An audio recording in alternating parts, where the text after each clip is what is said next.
अस्सलाम वालेकुम वरहमतुल्लाहि वबरकातुहू। CISSP domain 8। और डोमेन 8 क्या है? Software development security. अल्हम्दुलिल्लाह हम लोगों ने डोमेन 7 तक सारे नोट्स और रिकॉर्डिंग कंप्लीट कर लिए हैं। अब मैं डोमेन 8 स्टार्ट कर रही हूँ आज से। और इंशाल्लाह ताला डोमेन 8 जो है CISSP का लास्ट डोमेन है। तो बस अल्लाह इसे भी पूरा करवा देगा। तो चलें शुरू करते हैं कि ये क्या है। तो इसका पॉइंट नंबर 1 जो है सॉफ्टवेयर डेवलपमेंट। और ये पूरा डोमेन जो है ना वो सॉफ्टवेयर डेवलपमेंट और सिक्योरिटी पर ही बेस करता है। It's extremely important to consider security implication of a software development project from the early stages because it's much easier to build security into a system than it is to add security to an existing systems। हम इस चीज़ को अच्छी तरह से जानते हैं कि जब जब जो चीज़ बन रही हो और उसी वक्त सारे चीज़ें ऐड कर दी जाएं, जैसे यहाँ पे बात हो रही है सिक्योरिटी कंट्रोल्स की, तो बहुत बेहतर होता है क्योंकि उसी वक्त चीज़ बन रही होती है तो बहुत इजी होता है सारे सिक्योरिटी कंट्रोल्स डालने के लिए। लेकिन बाद में अगर बंदा रियलाइज़ करता है कि भाई इसमें ये चीज़ की सिक्योरिटी कंट्रोल्स की कमी है, तो फिर बाद में सिक्योरिटी कंट्रोल को उसमें बिल्डिंग करने में मुश्किल होती है, पैसा भी लगता है, टाइम भी लगता है। तो बेहतर है कि जब वो बन रही हो सॉफ्टवेयर उसी वक्त सारी चीज़ों का ख्याल रखा जाए ना। फिर आता है point number 2, programming languages. Software developers use programming languages to develop software codes ना। कंप्यूटर अंडरस्टैंड बाइनरी कोड, ये हम जानते हैं। बाइनरी कोड क्या है? They speak a language of 1 and 0s and that's it। The instructions that a computer follow consist of a long series of binary digits in a language known as machine language ना। Binary code ही समझती है computer, जो language समझता है। और जो है ना इसको मशीन लैंग्वेज भी कहते हैं ना। डिफरेंट बाइनरी डिजिट्स होते हैं। Other languages Python, R, JavaScript and VB VB वी बी स्क्रिप्ट जो है ना, ये वर्चुअल बेस जो है ना language are integrated languages। When these languages are used, the programmer distribute the source code which contain instruction in higher level language ना। Each approach has security advantages and disadvantages ना। दोनों सूरतों में security के भी फायदे हैं और सिक्योरिटी के नुकसान भी हैं। Everyone who touches the software has the ability to modify the programmer's original instruction and possibly embedded malicious code in the interpreted software ना। अगर कोई भी सॉफ्टवेयर को समझ जाता है या उसको एबल हो जाता है रीड करने के, तो वो कभी भी कोई भी मलिशियस कोड्स उसमें डाल सकता है। 3 है libraries. Developers often rely on shared software libraries that contain reusable codes ना। रीयूजेबल कोड्स होते हैं उसमें सॉफ्टवेयर जो बनती हैं वो डिफरेंट लाइब्रेरीज से ली जाती हैं, तो उसमें रीयूजेबल कोड्स होते हैं। Many of these libraries are available as open source project ना, ये इजीली अवेलेबल होती हैं। Whereas others may be commercially sold और maintain internally by a company.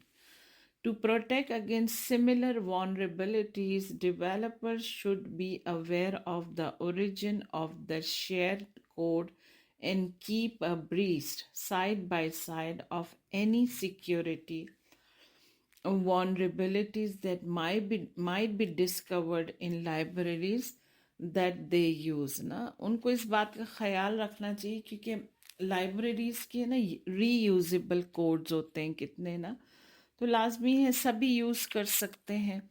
तो उसमें इस बात का ख्याल रखना है कि जो डेवलपर होता है ना वो देखे कि कौन कौन सी वॉनरेबिलिटीज़ हैं लाइब्रेरीज़ के अंदर। और हम मेंशन हो चुका है कि बनाते टाइम ही जो है ना, इस बात का ख्याल रखें कि जितनी भी कमज़ोरियाँ नज़र आए उनके सिक्योरिटी कंट्रोल्स बनाए ना। फिर आता है point number 4, development tool sets ना। Developers use a variety of tools to help them in their work. Most important among these is the Integrated Development Environment, IDE. IDE simplifies the integration of these tasks, and the choice of an IDE is a personal decision for many developers. Na? ठीक है। Many modern programming languages such as C++, Java, and the .NET languages support the concept of object-oriented programming, OOP. अच्छा, object oriented programming है ना, इसके 4 main pillars है ना। पहला pillar क्या है? इनकैप्सुलेशन। इनकैप्सुलेशन क्या है? Is defined as binding together the data and the functions that manipulate them ना। डेटा को और उसके फंक्शन को जो होता है ना, उसको है ना एक साथ है ना बाइंड कर दिया जाए ताकि वो मैनिपुलेट करें। Consider real life example of encapsulation. In a company there are different section like account section, finance, sales, etcetera. एक कंपनी है जिसके डिफरेंट सेक्शंस होते हैं, अकाउंट का होता है, फाइनेंस का होता है, सेल्स का होता है। Now there is a situation when an official from a finance sections want all the data from sales ना। ऐसा फिर होता है कंपनी के अंदर कि फाइनेंस डिपार्टमेंट वाले जो हैं वो मांगते हैं सेल्स डिपार्टमेंट वालों से कि भाई आपकी जो है ना, हमें आपकी इंफॉर्मेशन और डेटा चाहिए ना। in that case he is not allowed to directly access the data of the sales। जो बंदा मांग रहा है कि फाइनेंस से कि भाई सेल्स वालों से, वो डायरेक्टली सेल्स वालों के सिस्टम में एंटर नहीं कर सकता। he will first contact the officer from sales and request him to give particular data। This is what encapsulation is. होता यूं है कि वो लाजमी डायरेक्ट एक्सेस नहीं कर सकता, उसे इजाज़त लेनी है सेल्स डिपार्टमेंट के ऑफिसर से और उसको कहना है कि मुझे पर्टिकुलर डेटा चाहिए तुम्हारे डिपार्टमेंट से ना। इसको कहते हैं इनकैप्सुलेशन। फिर आता है एब्स्ट्रैक्शन ना। Is an extension of encapsulation। It is the process of selecting data from a larger pool to show only the relevant details to the object ना। Abstraction भी है ना, एक extension ही है encapsulation की, पिलर की। जो इनकैप्सुलेशन पिलर है उसका एक्सटेंशन है। बस सब इसका एग्जाम्पल से आपको बहुत अच्छी तरह ये बात समझ में आएगी। Suppose you want to create a dating application and are asked to collect all the information about the user, but not all of it is required to create a data profile। ठीक है ना। ऐसा होता है कि example इसका कुछ यूं है कि भाई है ना, डेटिंग साइट है और उसमें है ना यूज़र की इंफॉर्मेशन चाहिए। ठीक है ना। तो यूज़र से सारी इंफॉर्मेशन ली जाती है, यूज़र अपनी हर एक इंफॉर्मेशन दे देता है। ठीक है ना। लेकिन अब वो इतनी ज़्यादा इंफॉर्मेशन होती है कि हर एक तो इस एप्लीकेशन के लिए रेलेवेंट नहीं है ना, हर इंफॉर्मेशन की ज़रूरत नहीं है। तो क्या किया जाता है कि जिन इंफॉर्मेशन की ज़रूरत नहीं है उसे हटा दिया जाता है और जिस की ज़रूरत होती है वो इसमें डाल दिया जाता है। The process of फैचिंग, removing, selecting the user information from a larger pool is referred to an abstraction ना। क्या होता है कि जो गैर ज़रूरी मालूमात है उसे हटा दिया जाता है, जो ज़रूरी मालूमात है उसे डाला जाता है, ऐड किया जाता है, तो एक बहुत बड़ी इंफॉर्मेशन से एक छोटी सी इंफॉर्मेशन को एक्सट्रैक्ट किया जाता है, ठीक है ना, इसको कहते हैं एब्स्ट्रैक्शन। फिर आता है inheritance, is a mechanism in which one class acquires the property of another class, ठीक है। अब इसका भी एग्जाम्पल है, a child inherits the traits of his parents, ठीक है, एक बच्चा अपने वालदेन की विरासत पाता है।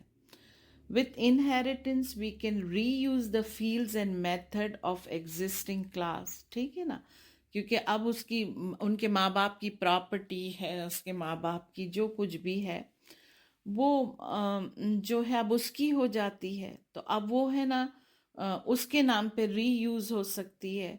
Hence inheritance facilitates reusability and is an important concept of OOPs ना, ठीक है ना। तो पहले वो माँ बाप के नाम पर थी, पहले वो माँ बाप की थी, लेकिन अब माँ बाप नहीं रहे तो बच्चे की हो गई, तो अब ये रीयूज होगी लेकिन बच्चे के नाम से होगी, ठीक है, इसको कहते हैं इनहेरिटेंस। फिर आता है पॉलीमॉर्फिज्म। पॉलीमॉर्फिज्म ये है कि give us a way to use a class exactly like its parents, so there is no confusion with mixing types na. The subclasses of mammals could be dogs, whales, elephant and horses. Each of these would have their own iteration of a mammal sound, जैसे dog जो है bark करता है, वे ये सब mammals ही हैं, लेकिन इनकी आवाज़ें मुख्तलिफ मुख्तलिफ है ना, हमें पता चल जाता है कि ये डॉग बार्क कर रहा है, ठीक है, एलिफेंट की आवाज़ अलग होती है, हॉर्सेस की आवाज़ अलग होती है। तो पॉलीमॉर्फिज्म जो है ना वो क्लास तो एग्जैक्टली डिफाइन करता है कि ये सारे मैमल्स हैं, लेकिन इनकी आवाज़ें डिफरेंट डिफरेंट है, ठीक है ना।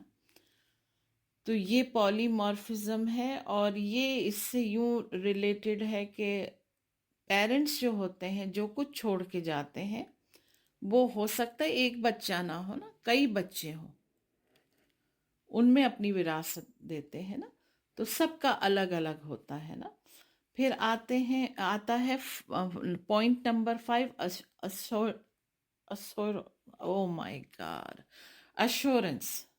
Procedures are simply formalized process by which trust is built into the life cycle of the system ना, ये एक प्रोसीजर है, सिंपल प्रोसीजर है, विच जो है ना बिल्ड करता है ट्रस्ट। जब सिस्टम्स बनते हैं ना, सिस्टम की भी तो लाइफ साइकिल होती है ना।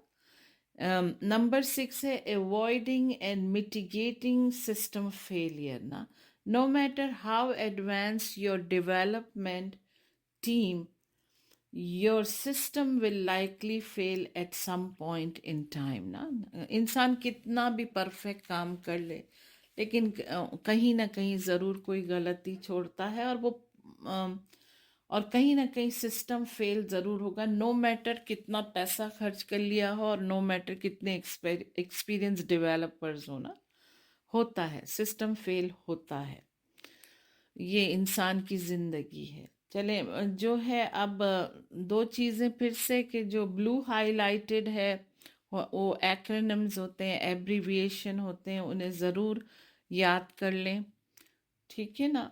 और जो है अब मैं इस पॉइंट नंबर 6 के ऊपर है ना पार्ट वन को जो है पॉइंट नंबर 6 के ऊपर कंक्लूड करती हूँ। इंशाल्लाह ताला मैं पार्ट 2 को पॉइंट नंबर 7 से स्टार्ट करूँगी। Thank you for listening. अस्सलाम वालेकुम।